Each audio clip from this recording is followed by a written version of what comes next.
we are being absolutely bombarded on a daily basis with stressors that tax us emotionally. And so I have come up with several different ways to help us get through that process so we can keep our vibe high and we can attract the things that we want into our life that bring us joy and happiness.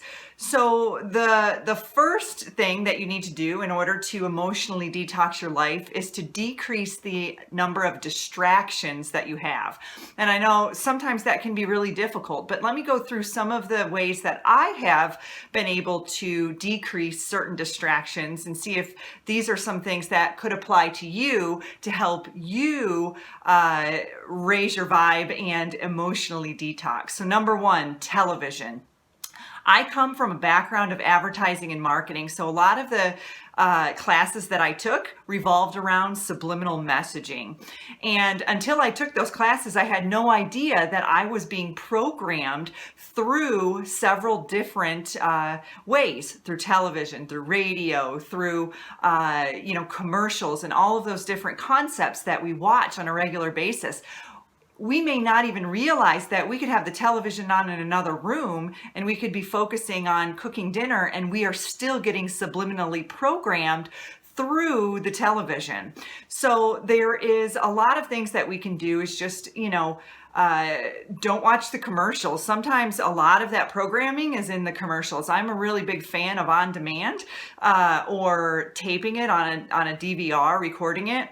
So that way I can just fast forward through those commercials. And you will notice that those commercials will get louder as a little bit louder than the program, and that's to draw your attention to them. And then in the background, there's a lot of subliminal messages that are going on, and they're also going on through these TV programs as well. So just be very consciously aware of the programs that you're watching. Are you watching things that create anxiety in your life?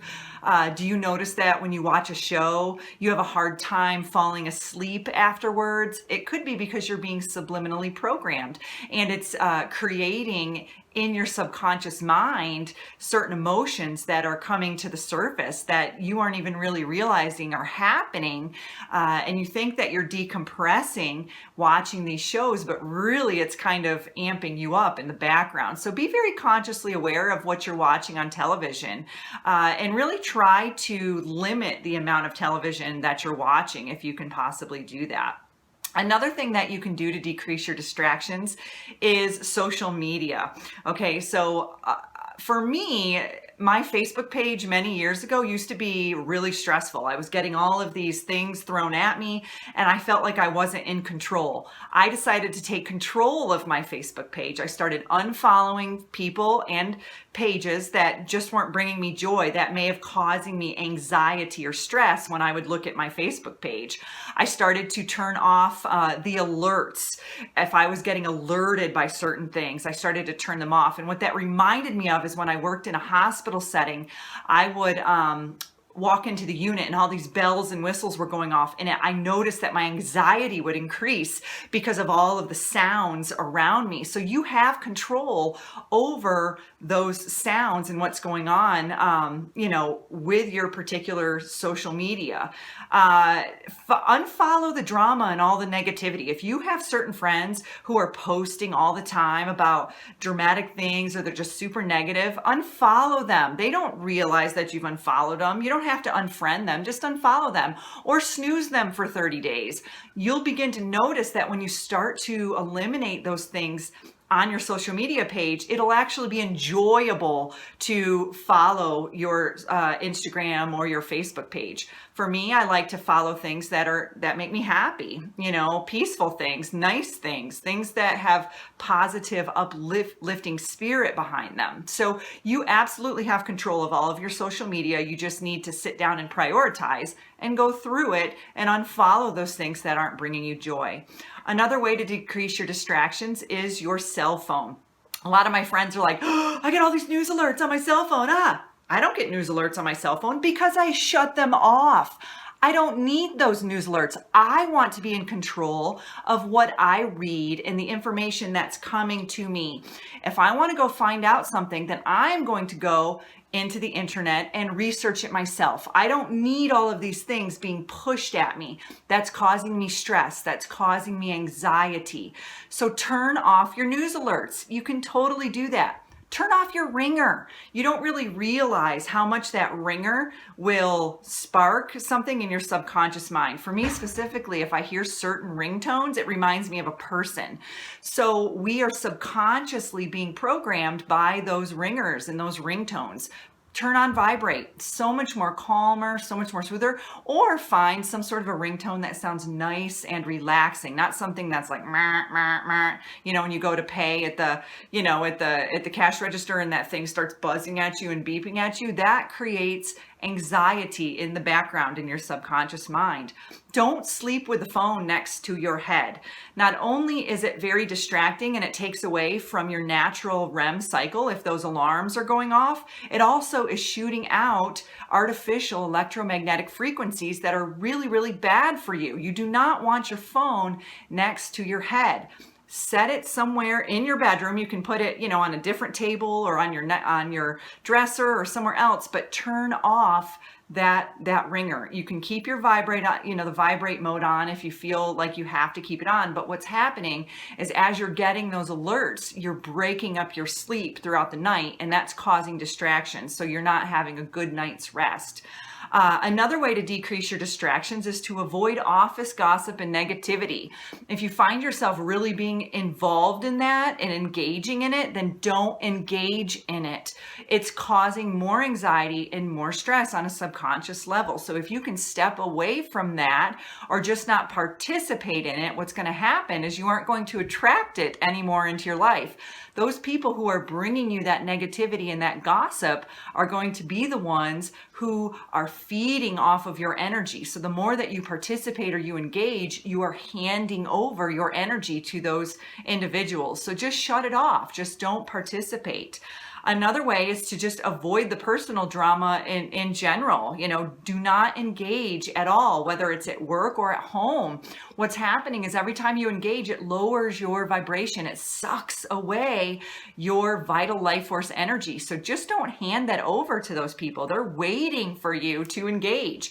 That's where they're at. That's the vibration that they're at. And if you're not engaging in it, then you are going to raise your vibration. And that in return is also going to help emotionally detox you so you don't have those types of things attracting into your life. Another way that you can detox emotionally to raise your personal vibration is to spend more time in nature. I cannot emphasize this enough. I know I've stated this in many of my episodes in the past, to get outside into nature, ground, earth, okay? Get on the earth. The Schumann resonance is the earth's natural frequency, okay? The human brain has the same frequency as the earth, but when we are surrounded by artificial electromagnetic frequencies like our Wi-Fi or our Bluetooth, or you're in an office all day under fluorescent lighting, it messes up your energetic system. So you can actually, get your natural frequency can become very distorted. So when you go out and spend time in nature, put your feet on the earth, actually touch a tree, take a walk, breathe in the fresh air, it resets your natural energetic system, which makes you feel so much better. I mean, many of you can probably say when you actually take the time to get out and spend time in nature, you feel better, you feel lighter, you feel happier. It's because your energy is being cleansed, it's being lifted, your vibration is raising. And it's one of the best ways that you can do to emotionally detox. Some of you may find when you go out into nature, you start crying. I know with me, there's been many a times I've gone on vacation and I've sat in the mountains and I've just wept and wept and wept. That was my emotional detox. It was me aligning myself with the Schumann resonance, the Earth's natural frequency, and I was starting to discard some of those lower density emotions and feelings. And I was feeling better and better because I was releasing all of that low, dense garbage. Another way that you can spend time in nature and also emotionally detox is to grow and pick your own food. This is one thing that I've really enjoyed doing here since I've moved to Spokane, is they have so many local farms and I can actually go out and pick my own produce. I absolutely love it. Not only am I spending some time in nature, but I'm actually able to pick my food and choose it and know where it's coming from. I absolutely enjoy that. So if you have the opportunity to do that in your area, I would highly suggest it. And take your kids with you. Kids just love that kind of stuff. Get out there, meet your farmers, and pick your own food. Grow it at home if you have that. If you have that green thumb, which me, I don't. It's not something that is one of my strengths. But if I did, I would probably love it. Grow your own herbs and produce and food. That getting your hands into the dirt is one of the best things that you can do to reset your energy and balance out your emotions as well. Another thing you can do is to take pretty walks. If you have areas near you that you can actually drive to and take a nice walk to see some beautiful scenery, get out of the city, go to the country and take some beautiful walks in nature. Not only are you breathing in that fresh air, but you're also seeing it. So it's tuning into a lot of your different senses, and it's allowing you to just disconnect and reconnect with nature. Sometimes we have to disconnect from all of the hustle and bustle of our lives in an effort to reconnect with nature. So just get out of the city. Take a vacation. When was the last time that you actually took a vacation to somewhere in nature? Maybe gone camping or glamping if you're not into camping. Just getting out. And I know they have these beautiful cabins now that have glass enclosures where you can actually sleep under the stars. Looks so amazing. Get outside. Take a vacation that is not stressful. Many of us go on vacation, we go to Disney, or we go somewhere that's super stressful. Why do we do that to ourselves? Go somewhere that's quiet and serene, where you can sit by a nice babbling brook, or somewhere that you can visualize the mountains or sit on the beach, just really soaking it in and taking in the beauty of nature. Another way that we can emotionally detox is to utilize natural healing modalities, okay? These are ways that we can totally raise our vibration. Many of us are so overstimulated emotionally, and all of these triggers start to set us off, right? So the more emotional we are, the more we're getting triggered and triggered and triggered. But when we're getting triggered, it means that things are coming to the surface to be released. But when they come to the surface and we totally ignore them and stuff them down, then all that's happening is we're just shoving it back in the pot, right? And it's like if you were to make popcorn on the stove and you've got the lid on it and the popcorn's starting to push the lid up and we're cramming that lid right back down, right? No, that's not going to do anything. The popcorn is still going to push up because it wants to be released. So that's very similar to our emotions, right? So when we don't allow those emotions to bubble to the surface and release, then all we're doing is cramming them back in there. So there's several different modalities that we can learn that help us to release those emotions so we can emotionally detox. One of them is EFT tapping, emotional freedom technique. And what EFT tapping does is it actually is a stress relief exercise based on the combined principles of acupressure, not needles acupuncture, but acupressure, and also modern psychology. So as you're tapping on certain acupressure points, you are stating what is going on in your body and you are moving that energy out. You are releasing that energy. And it has been used for more than 5,000 years, and it is validated by more than 60 different scientific studies. So it's really, really cool. If you want to see some examples of EFT tapping, then go ahead and visit my YouTube channel, The Soul Cafe. I have several of them out there, specifically some for anxiety and releasing trauma. So EFT tapping is a fantastic modality that is very, very beneficial and super simple for you to utilize. Another way that we can totally emotionally detox is to practice self-care. I cannot emphasize this enough. We as a society have been trained from a very, very young age to take care of others first. And when we take care of ourselves, we feel guilty or we feel selfish. And it's really the opposite. We need to fill our own cup before we can help fill others' cups, okay? So, we get to a point of exhaustion where we just keep caring for others, caring for others, caring for others, and then we completely deplete ourselves. Our immune system goes down, our vibration lowers, we're miserable, we become depressed, we become anxious. There's so many different things that can happen when we start to struggle with compassion fatigue or emotional burnout. So one of the ways that I have been utilizing self-care for myself is every single month I pick one different healing modality that I can try. So I've done massage, visceral manipulation, cryotherapy, cupping, and some of the new ones I want to try are acupuncture. I haven't done that yet. I've done reflexology.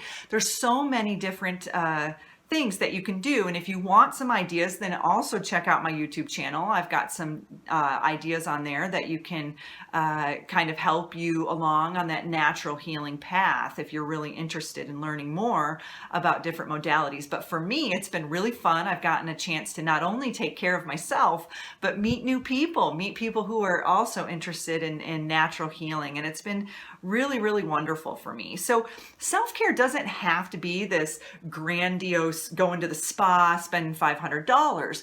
You can just take a nice walk, 30 minutes by yourself, pull out your journal and journal a little bit, sit quietly alone and read a good book.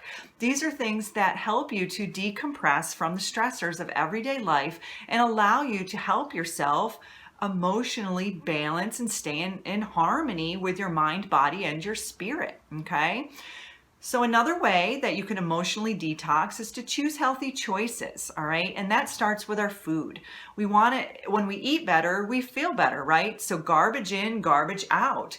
If you have the option to choose organic, I highly prefer choosing organic. Now, you don't have to have all foods organic. I would encourage you to Google the Dirty Dozen. There are 12 to 15 different fruits and veggies that are most preferable for organics, but you don't have to break the bank to buy a ton of organics. You just really need to be more health conscious. Eat more fruits and vegetables. Eat things that are better for your body, that have a living life force in them, that can help you to heal and naturally balance out your energetic system.